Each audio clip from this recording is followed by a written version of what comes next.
Yeah, we have already separated ourselves.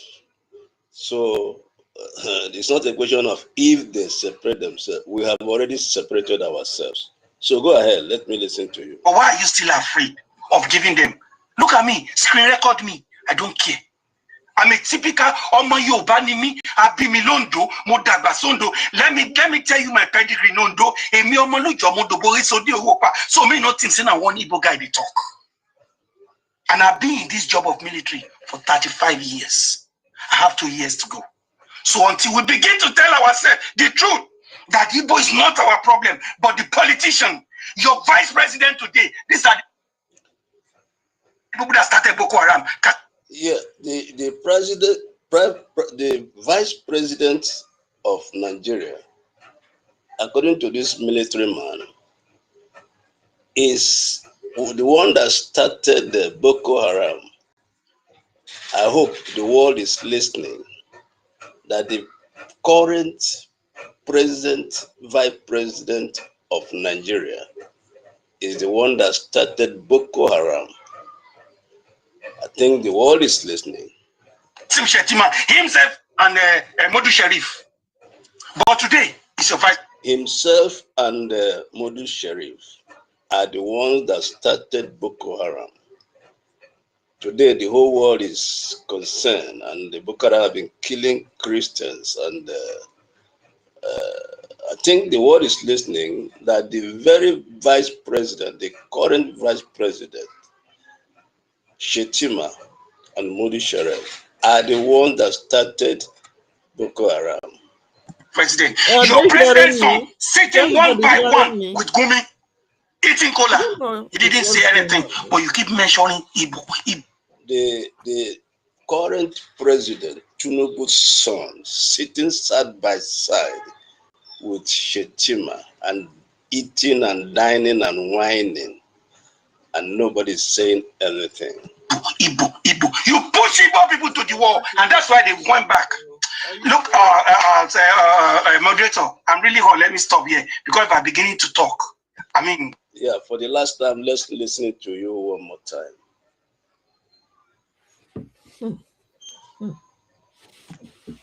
NNAMDI KANU say my people have been marginalized. You went to kidnapping in Kenya. The same thing Sunday Go is fighting for. The same thing Aziz is fighting for. The same thing NNAMDI KANU is fighting for. So why is NNAMDI KANU on different? That you sentence him. Listen to you one more time. Okay. You are beating the drum that you cannot dance. And when it comes, I and you will be here. The way you call Igbo said, Igbo never opened their mouth to say Lagos is no man's land. That word was spoken by Alhaji Lateef Jakande. Yes, I am very much aware that it was spoken by Alhaji Lateef Jakande, the former executive governor of Lagos State. Okay. But unfortunately, they keep maliciously accusing Igbos that they are the ones that said that Lagos is no man's land. But I think they can listen to their own son, their very own son, who is in the military, telling them the bitter truth, that it was Lateef Jakande. And anybody can Google it. It's there for everybody to see that it was Lateef Jakande who made that statement. The former executive governor of Lagos State, may his soul rest in perfect peace. He said it wasn't Igbo people. Let Igbo breathe. Igbo this, Igbo that, Igbo this, Igbo that. What is wrong? You go to Ondo, go to all this northern part of Nigeria, go and see what the Igbo people do there. Go to KANU, go to Futawa Baliwa Square, go to Tafa Baliwa Street, go to Southern Kaduna, Kafansha, Kagoro, Gidanwaya, Godogodo, Mancho. Go and see. In my state, in Ondo, come and see what Igbo people are doing there. Igbo people, they will turn this. This man said in his own very state, Ondo State, go and see what Biafrans are doing there. Go and see what Igbos are doing there. This is testimony from a military man. Start to the city. But what do we do? I'm a Yoruba man. When Yoruba make money in abroad, they go home. They say, Lela Bosimioko. But anywhere Igbo man find themselves, that is where they belong. They build the place. So until you realize that your politician Igbo has no problem. And I can tell you, if they separate themselves today, me and you, we are here. But why are you still afraid of giving them? Look at me, screen record me. I don't care. I'm a typical Omo Yoruba ni mi, abi mi londo, mo dagba sondo. Let me tell you my pedigree nondo. Emi omo lujo mo do bore so de opa. So me not think say na one Igbo guy dey talk. So he says they should screenshot him. They should take note of him, so that they don't think that is one Igbo man is speaking. That is a bona fide Yoruba man from Ondo State. So I hope they will listen to him. And I've been in this job of military for 35 years. I have 2 years to go. I have been in this job of the military for 35 years and I have 2 years to go. So until we begin to tell ourselves the truth, and that is the problem. That is the problem. Until we become sincere to ourselves, until we begin to tell ourselves the truth, until and only until then shall this truth set us free. Igbo is not our problem, but the politician. Your vice president today, these are the people that started Boko Haram, Kasim Shettima, himself and Modu Sharif. But today, is your vice president. Your president's son sitting one by one with Gumi, eating cola. He didn't say anything, but you keep mentioning Igbo, Igbo, Igbo, Igbo. You push Igbo people to the wall, and that's why they went back. Look, moderator, I'm really hot. Let me stop here, because if I'm beginning to talk, I mean,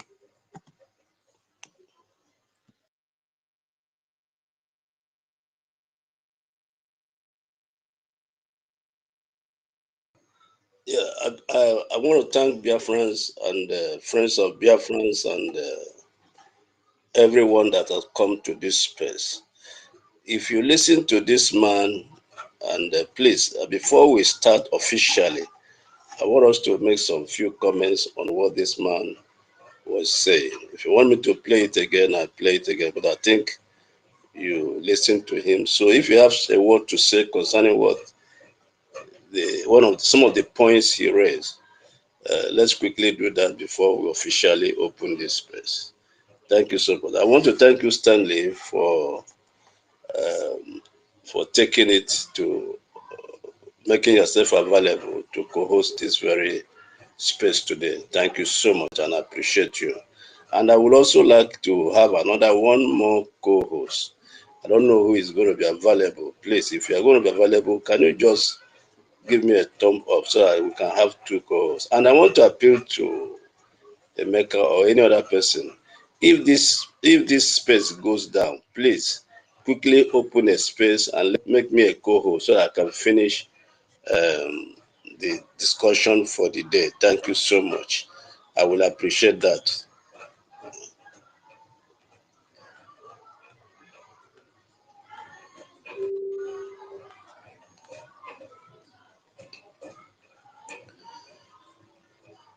Yeah, my co-host, please, if you have anything to say on the video. Okay, thank you very much, veteran, senior citizen. I greet you. Senior citizen Stella, thank you for understanding. I know it's not good for us to run double space, so I know it was not misunderstanding. So thank you for understanding when I reached out. Greetings, everyone. Asiebu, I greet you, my brother. Emeka, Emi, I greet you. Mazi Elias, greetings. Ancestral warrior, Biafra Zoom Malaysia, I greet you. The Prince, Dutry, I greet you. Biafra Free Energy Tech, greetings, my brother. Maza Ludo, I greet you. Our Minister, Love, Akabundo, I greet you, Ma. Greetings, thank you for joining us. My Info Chooks, I greet you. Prince Ibe, greetings to you. Our sister Abigail, I greet you. I greet you, ma. I greet everybody that has honored the space, and I want to speak a little on the video that was played by our host. It's my first time of actually hearing this video. Actually, I haven't come across it for the first time, but it's quite interesting. It's more interesting to me because it's coming from a Yoruba person. I'm surprised, in fact, because before the guy introduced himself, I actually think it's coming from an Igbo person until the guy introduced. I'm sorry, Stanley. Okay. So can you let me play one more time so that as it's playing, you can ask me to halt. Then so that will make you to do Okay. justice to.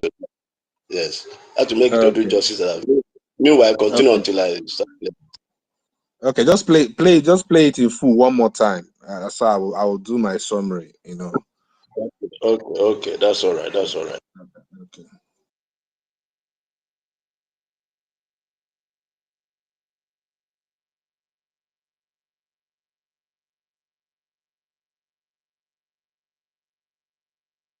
Good morning, good afternoon, good evening, depending on your Something time. KANU say my people are being marginalized. You went to kidnapping in Kenya. The same thing Sunday Igboho is fighting for. The same thing Aziz is fighting for. The same thing NNAMDI KANU is fighting for. So why is NNAMDI KANU on different? That you sentence him. You are beating the drum that you cannot dance. And when it comes, I and you will be here. The way you call Igbo said it. Igbo never opened their mouth to say Lagos is no man's land. That word was spoken by Alhaji Lateef Jakande, the former executive governor of Lagos State. May his soul rest in perfect peace. He said it wasn't Igbo people. Let Igbo breathe. Igbo this, Igbo that, Igbo this, Igbo that. You go to all this northern place of Nigeria. Go and see what the Igbo people do there. Go to KANU. Go to Futawa Baliwa Square. Go to Tafa Baliwa Street. Go to Southern Kaduna, Kafansha, Kagoro, Gidanwaya, Godogodo, Mancho. Go and see. In my state, in Ondo, come and see what Igbo people are doing there. Igbo people, they will turn desert to the city. But what do we do? I'm a Yoruba man. When Yoruba make money in abroad, they go home. They say Lela Bosimioko. But anywhere Igbo man find themselves, that is where they belong. They build the place. So until you realize that your politician, Igbo has no problem. And I can tell you, if they separate themselves today, me and you, we are here. But why are you still afraid of giving them? Look at me, screen record me. I don't care. I'm a typical ọmọ Yorùbá ni mí, àbí mi lóńdó, mo dàgbà sóńdó. Let me tell you my pedigree lóńdó. Èmi ọmọ lójọ mo dòbò sódì owó pa. So me no think say na one Igbo guy dey talk. And I've been in this job of military for 35 years. I have 2 years to go. So until we begin to tell ourselves the truth, that Igbo is not our problem, but the politician, your vice president today, these are the people that started Boko Haram, Kasim Shettima, himself, and Modu Sharif. But today is your vice president. Your president's son sitting one by one with Gumi, eating cola. He didn't say anything, but you keep mentioning Igbo, Igbo, Igbo, Igbo. You push Igbo people to the wall, and that's why they went back. Look, moderator, I'm really hot. Let me stop here because.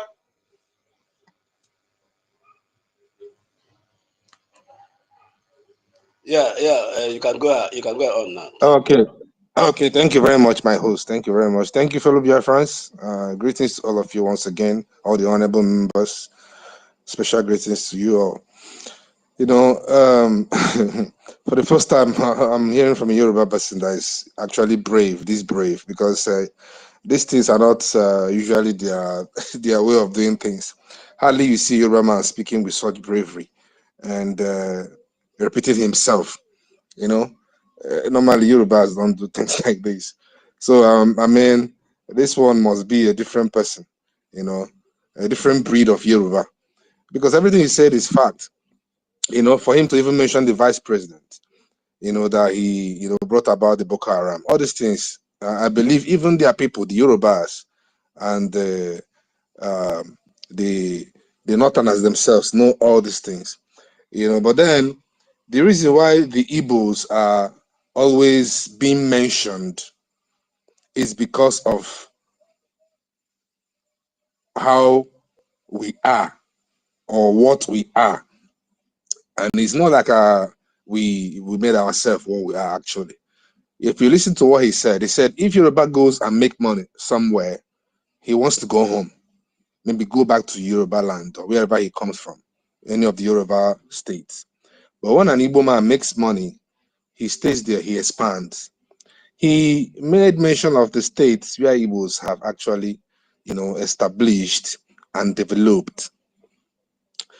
You know, he mentions some northern states as well.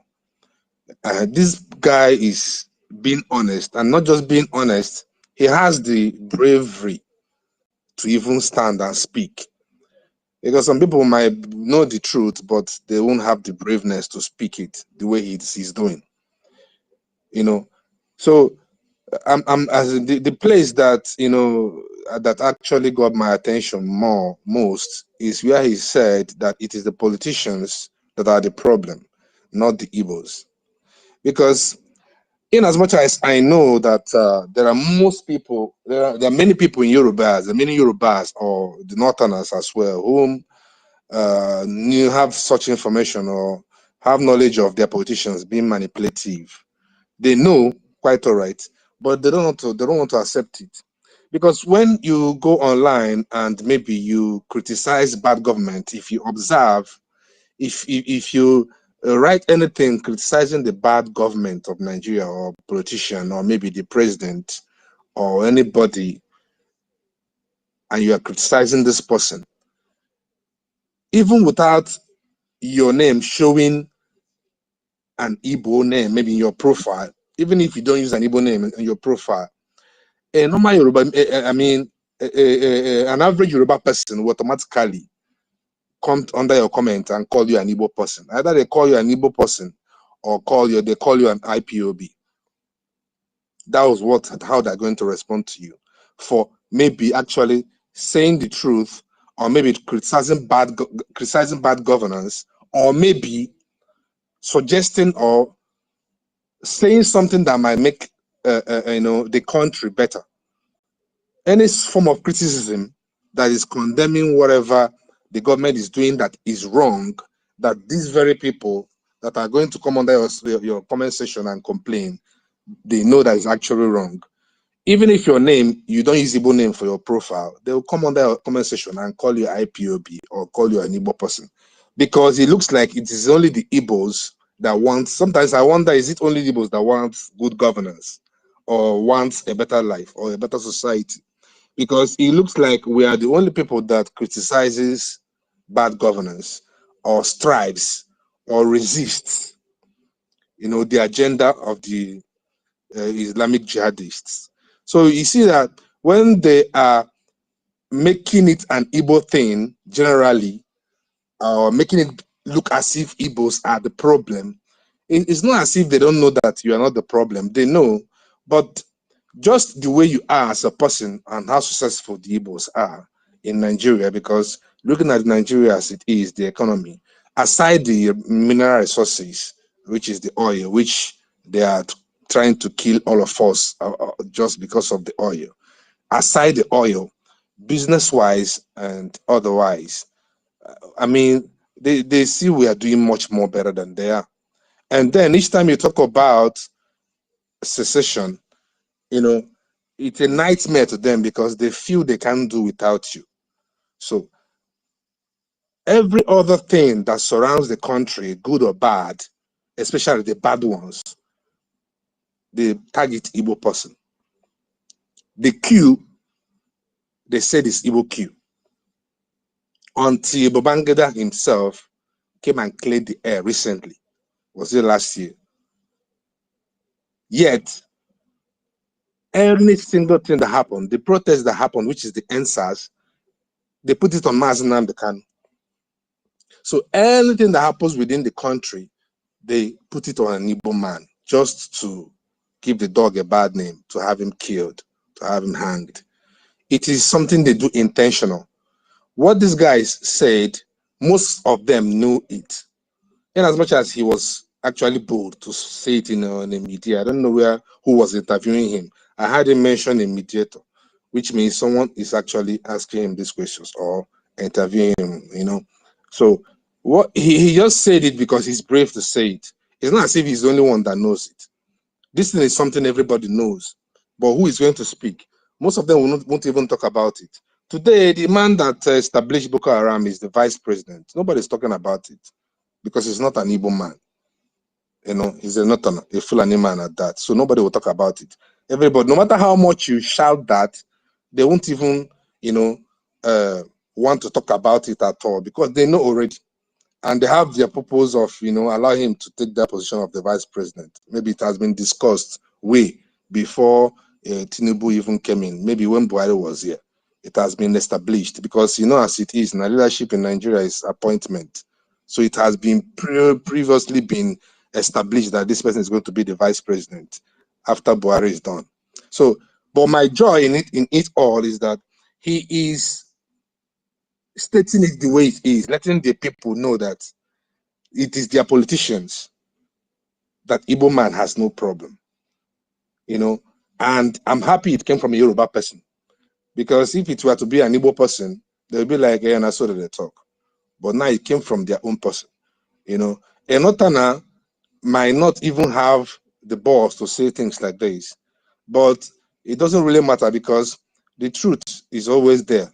We just lack enough people that will be brave like this person to come out and speak. And he happens to be a military officer that have served for 35 years. You can imagine that. So, it's I don't know how long this video or how old this video has been, but it's something we should play more often and even share it. So, things like this should go viral, even though it will not be acceptable by Zoo based on their belief and their agenda. But it doesn't matter because they believe Igbos are the problem. Meanwhile, they know that we are not the problem. So the part he said that their politicians are the problem, not the Igbos, is where I picked more interest. In fact, that's the place for me because actually it is the politicians. If you look at the election time, it is politicians that always plant this seed of discord and want to put the whole thing on Igbo persons.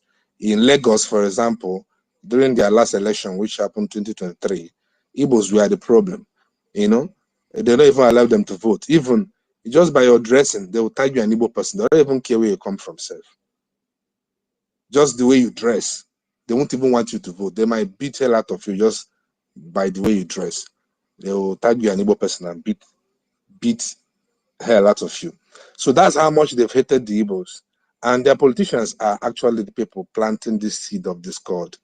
And when the guy said the problem is the politician, that part of the video, is where I like most because it is actually the politicians that is planting this seed of discord and making Igbos look devilish. And they'll continue using it because that's the divide and conquer. They'll continue making Igbos look bad for them to be able to conquer. Because if there is no hate, if there is love between the Yorubas and the Igbos, especially those living in Lagos State and that environment, if there is unity with them, there will be no, they won't be successful in dividing them. And the division is what gives them that result which they seek, which is being able to oppress you and put you in a position whereby you'll be seen like less human, that you should, no matter what you invest in the country, no matter what you invest in the state, no matter what your establishments are there in that country or in the Lagos State particularly, they will still see you as not being human. Talk more of being a citizen of the country to start with. So it's the politicians that are responsible. Basically, that is my point in everything he said. There are many other things that he said that is quite interesting, but I think calling a spade is telling the world that it is actually the politicians that is the problem, not the Igbos like they say. So that part is, is all that I pick out there that I love so much, because most people will argue even though they know it is the truth. And we all know that it's the politicians that is creating this division and making it look as if Igbos are the problem of Nigeria entirely. I don't know how a tribe can be a problem of a country entirely. And meanwhile, the tribe is the most successful tribe in the country. So really, I like this video, and I would like to have, you know, to have you to listen to it, you know, privately more. So I have to hear it here. Thank you very much, my host. I appreciate you. Yeah, thank you so much, Stanley. Thank you so much for all you said about the video. I don't know. I'm about to start, but it's like our senior citizen and AFAM and the press maybe they want to comment on this. I don't know if they want to Yes, comment. They can. I want to comment on this. I salute you, veteran program. Tell her, it's all Stanley, right. It's okay. salute you, because that you see that video you played, it has Kelek, because it's like what is like is when Soludo suddenly now came out and said, "Free Nnamdi Kanu, free Nnamdi Kanu." You know why? Because it was about the election period, so that Anambra, old Anambra people can vote for him. We are sick and tired of Takia. You understand? Listen, because if you know, I know that guy. If you, and I don't want you to go and follow him, because he's a distraction. You understand? Like I said, he wanted to draw Biafrans to himself, and then now begin to preach regional government, regional. We know Yorubas now. If you want to be really, you really want your freedom, you must focus on your targets and goals. And our goal here is a Biafra sovereign nation. You understand? Because you see,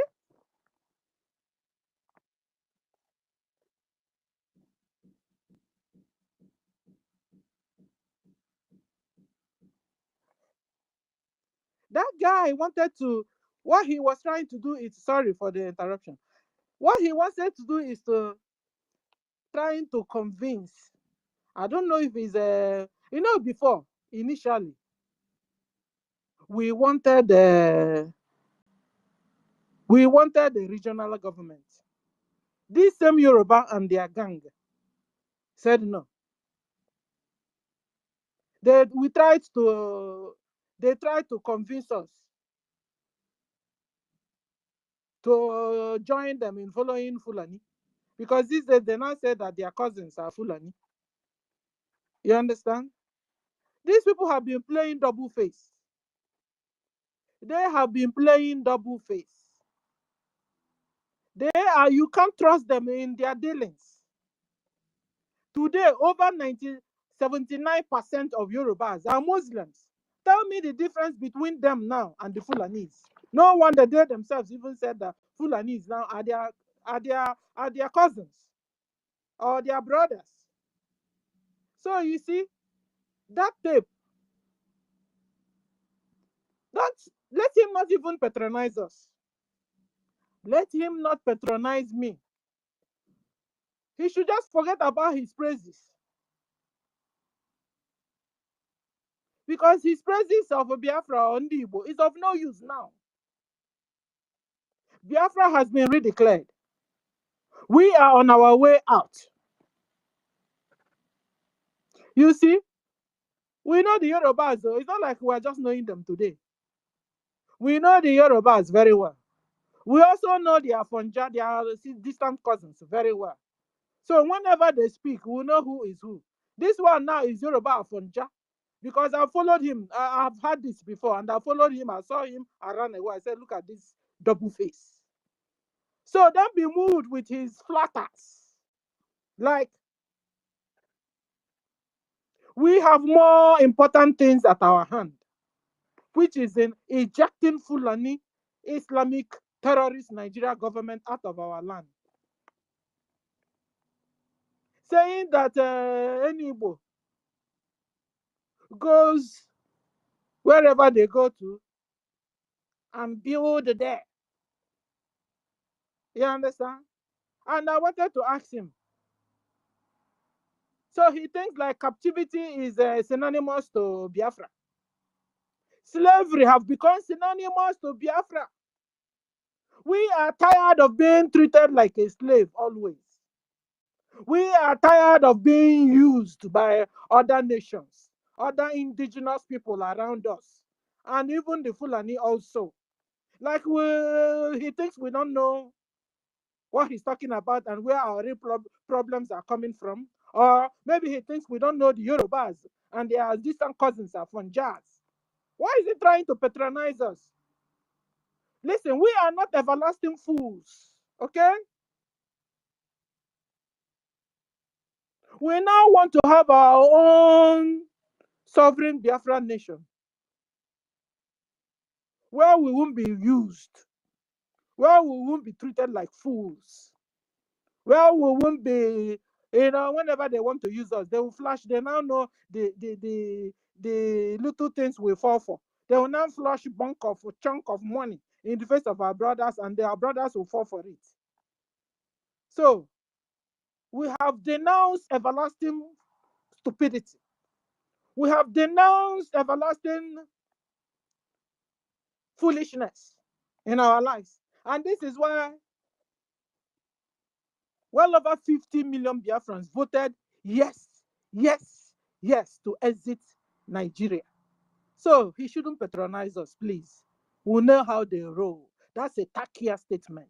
Because what he wanted to do is to build his social media handle. And then he begins to dish out their lies. So Biafrans, don't be moved. We are tired of being used and being patronized. Good morning, Yorubas. When did he do this pro speech? Like all these wife, Fulani and her cousins have been killing us and annihilating us. He didn't see it. Even when we begged for regional government, he didn't know about it. Suddenly, he now woke up and realized that his people is being fooled. Go and tell your kindred, talk to your Jagaban, go inside the village and begin to talk. Convince and deceive, convince your people. Stop coming to social media to whip up sentiments. Igbos are good, Igbos are good. Yet you continue to betray Igbo, you continue to sabotage Igbo, you continue to lay traps for them. And they are also falling for you. Excuse you. Thank you, veteran. That's this thing annoyed me really. I don't want to hear that anymore. They're not interested for patronizing. Yeah, Thank you. yeah. Thank you so much, senior citizen. Thank you so much. You know, there was a place he said, if you allow Igbos to go, and I stopped it and interjected it. Maybe you have not come at that time. And I stopped the video and I said, it's not a question of if Igbos are allowed to go. We have already gone. I did that already. So I don't think we have been told to consider, because the issue of regional, we gave it was during the Aburi Accord. So nobody, we have done that already. So nobody Don't is mind thinking of that. Afonja. So let's Afonja thinks listen they to can Afam deceive and us. the Thank you. press Good so we can morning. quickly start the Hey, let's officially go to open this NNAMDI space. KANU. Good morning, Hashtag free my NNAMDI fellow KANU. Biafrans Hashtag and justice everyone. for Simon Ekpa. I greet everyone. First They are of all, sharing I don't have Simon much to Ekpa say, but audio what I want to for contribute to fighting that is against this. lobbies that is There's one thing wanting I from said Washington, D.C. to couple with what senior citizen says. Yorubas are something that we Biafrans is a cancer that we must have to cut off. And if we don't cut this cancer off, it will always be dealing with us. These people they have, this year I'll be 50. Veteran, I believe the host, I believe maybe you're older than me. Senior citizen here is older than me. And many are 70. These people have been dealing with us. They have been sabotaging us and doing everything, even till this moment. When do we think that they are going to change? They will never change.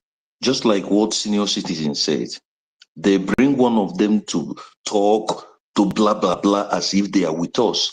Why they are the one destroying us? I said something here. They have been killing us, destroying us before, since they joined us with this entity that we are, that has been consuming us, called Nigeria. How many years has it been now? More than 100 years. And they are still killing us. They are still humiliating us. When do you think he's going to talk? We've been hearing these stories. So we are not negotiating with anything. We have nothing to do with these people. Just last week, a guy, I'm not sympathizing with him, because I told them that anything they are doing is going to be happening to them.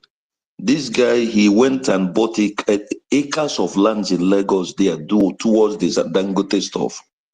And later, after everything, he now started building an estate that is almost finishing. Only for the last week for them to come and mark the whole building, the estate down that they are going to, that is against where the government is, after he has spent the whole money in the whole project. And I was telling them, now everybody's crying. So they will always do this to us. They will always try to manipulate us, and later try to do this thing, try to play the victim. Is it now they know that they convicted our leader? Is it now he knows? After saying all those things, what have they done? We have come to understand Nigeria is not all about what they say or what comes out from their mouth. Is what we will be watching is what they do, not what they say or what they tell us. I will here for now. Thank you.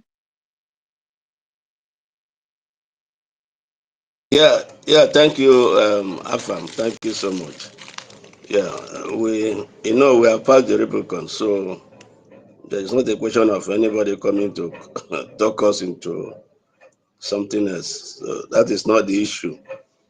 It's just that there were some truths he made which we wanted to spotlight. So we don't have confidence in them, and we don't. They are chameleons, so there is nothing to worry about. Thank you so much. Then the prince, can you just let us hear from you? Yeah, good morning, good afternoon, and good evening, dear friends. The veteran, good evening, good morning, and good afternoon. I greet everyone. I'm speaking from Biafra land, precisely. This video you played, as I was listening to the video, I was laughing.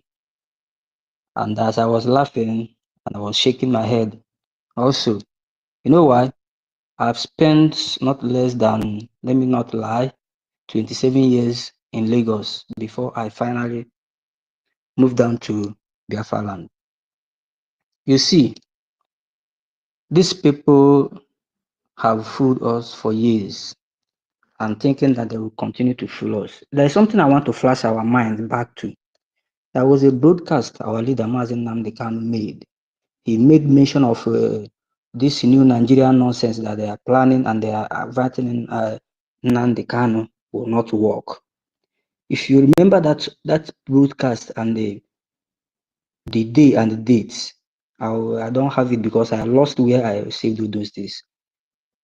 I would like it to be online. That new Nigeria you see they are professing now, they are saying things about, they called our leader then to be part of it when our agitation was in the peak. And our leader said no. And this Tinubu was projected for president then. This Shetima, these people are already projected and set aside. And they were telling our leader to come and join them. Our leader blasted them and they move away from them. You see, these people, what they know best is just what our senior citizens said. Look at it from all angles. When our agitation was in peak, even when our leader was here, after our leader and our former PM, Simon Ekpa, you remember how Oduduwa was making noise. But today, where are they? This Oduduwa now, Oduduwa tomorrow, Oduduwa immediately. Where are them now? They have all gone to bed because Tinubu is president and their brother is assistant president. Because Tinubu said that Yoruba and Fulani are one. So they are one. Using Igbo to do me, give me, I give you. Give me, I give you. You see what this man said is what they say that a same person, you and somebody is going to hunt, and the person and turn and shoot you. That is exactly what he is doing. Takia, just our citizens say, Takia, we don't have anything to do with these people. All we know is to fund our liberation, do our thing. Talking about when we leave, we have already left them. What we are looking for is recognition. And once we are recognized, my brother, they will understand. Any of my brother, a Biafran, that made any investment in West or in North, will have to seek a way of selling it or a way of making his money and leave it, because we know that when time comes, those things will be left. I remember one man that was saying that once that they Islamize Nigeria, all these Hausa people that are staying as security men, they will kill those people that are staying with and occupy the building, the house, and the owner of it, because they are the owner of Nigeria. Our people should be very, very versatile with all these things they are saying, all these things they are doing now, in order for us to pity them, or in order for us to see them as in maybe they don't know what they are doing. They know whatever they are doing. So we don't have anything to do with them. That is what I have to say. Thank you, my veteran. Yeah, thank you, the prince. Thank you so much. Yes, we have nothing to do with them. You rightly said it. We are now about to start the press, the space officially. I will appeal again. I would like to have another co-host, please. I don't know who will dispose among us here. If you are disposed to be another second co-host, can you just indicate by either thumb up or please? Then in an absent, okay, yeah, the priest, thank you so much. Let me give you a co-host.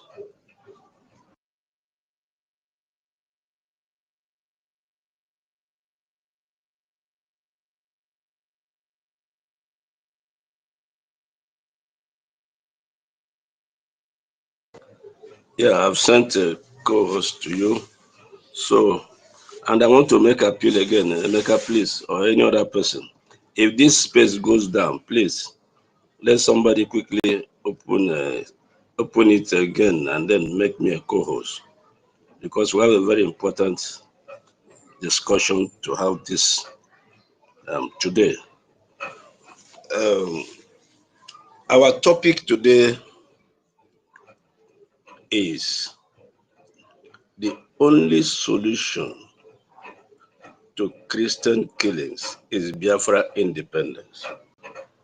Or putting it the other way around, Biafra independence, the only solution to Christian killings in Nigeria.